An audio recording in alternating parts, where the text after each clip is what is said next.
I recently read a collection of short essays by the physician and accomplished writer Oliver Sacks.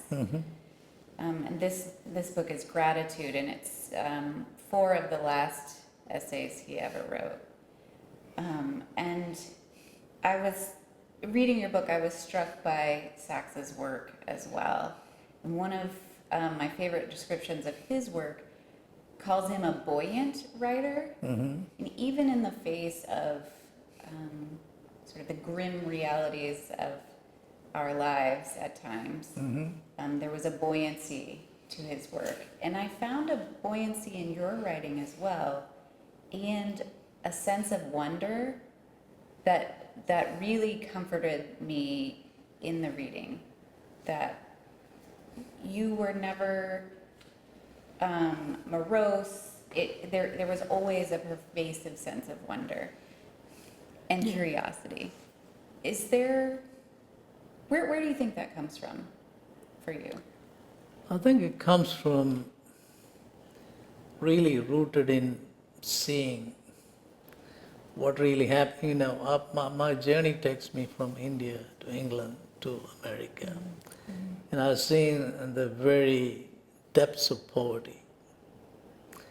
I mean, I've seen all kinds of poverty and what it does to you, to the very elite way of living in America and to some part in London. So I've seen that spectrum, to say, of different levels of living.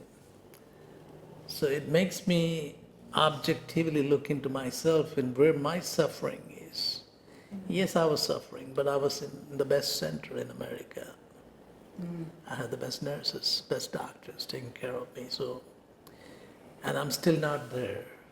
The depths of poverty where people struggle, they don't have the money to take care of themselves.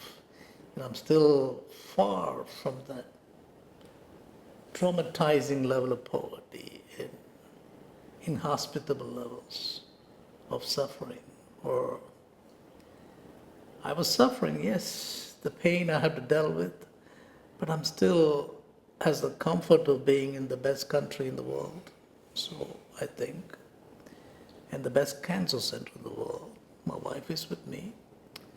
So I could analyze the world a little different from, I say, somebody who just lived in America or England, see the suffering as, because I had something to compare to, because I've seen so many people perish from cancer with no advanced treatment. And so that made me grateful, as you rightly said, thankful that I'm here in America, now the best treatment and the best chance to live. So, and that was always in the back of my mind. Even if I don't make it, I had the best shot. Yeah. So I could analyze things differently. Right. Just by my upbringing, was surrounded by a lot, not personally mine, but I've seen tremendous amounts of poverty in India, where I came from, and even today. And so I see life lightly, even in the worst moment. I see comfort in small things, small jokes, or fun in small things. And even though I'm a doctor here in America and I'm financially secure, I still love small things in life. Right. And I've not lost that touch where I come from. Right, yeah.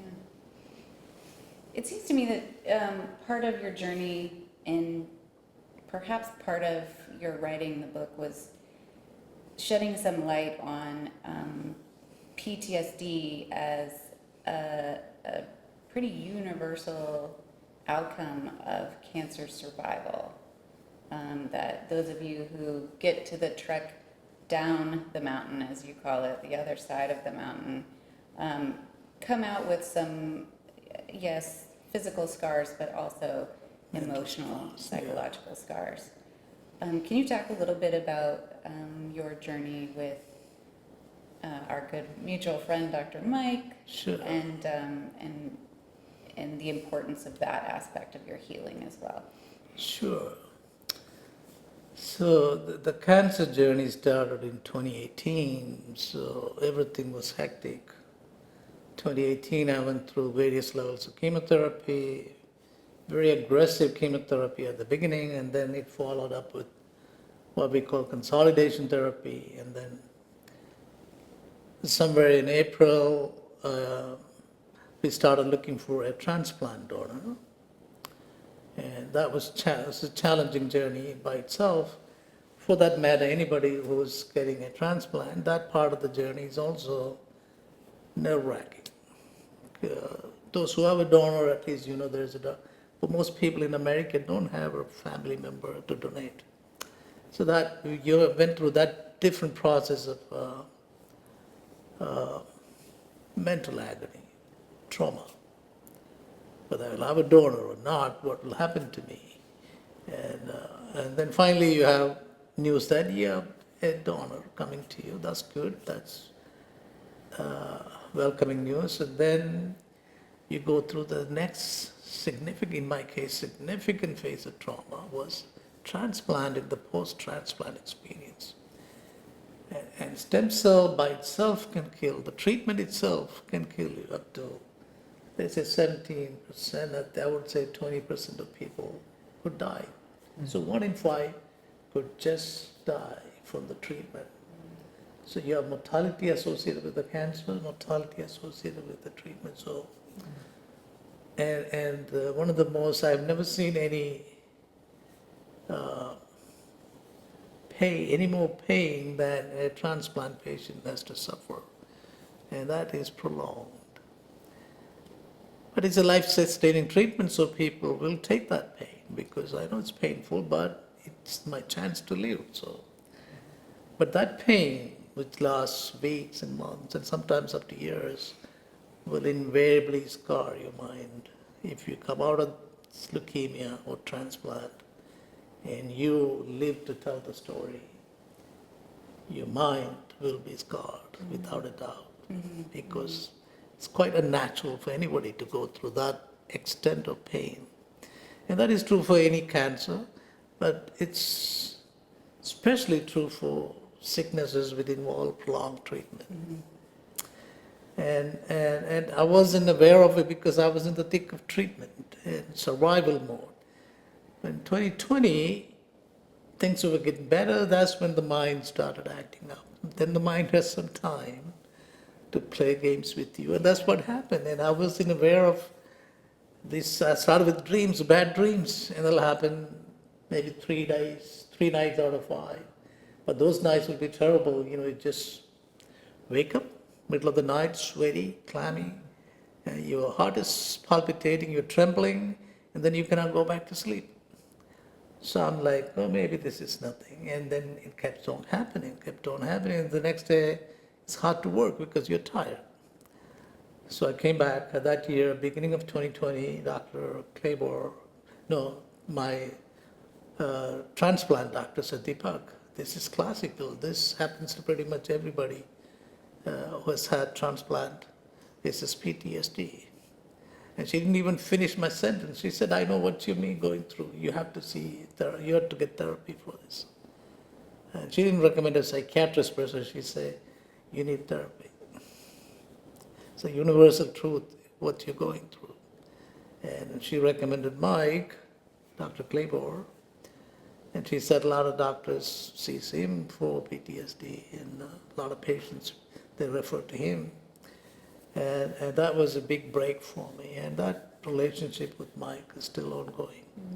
And he has got me through this process and made me understand what it is. How does the PTSD begin, and how do you deal with it? And that's a completely different chapter, how you deal with it. But cancer, any serious trauma to your life, sickness, death, will affect your mind and heart, and will come out as PTSD. And we just have to be honest with that fact and deal with it. We as in physicians? We as in physicians and the patients, And yeah. the patients, yeah. You know, this is a nature of our mind, a nature of it's the way our minds and hearts develop,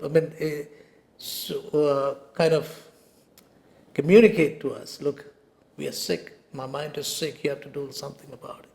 I'm suffering. Right. And so it just be, in plain language, it's trauma for many reasons. Sickness, death, cancer, surgery, radiation can definitely manifest as PTSD. And, yeah.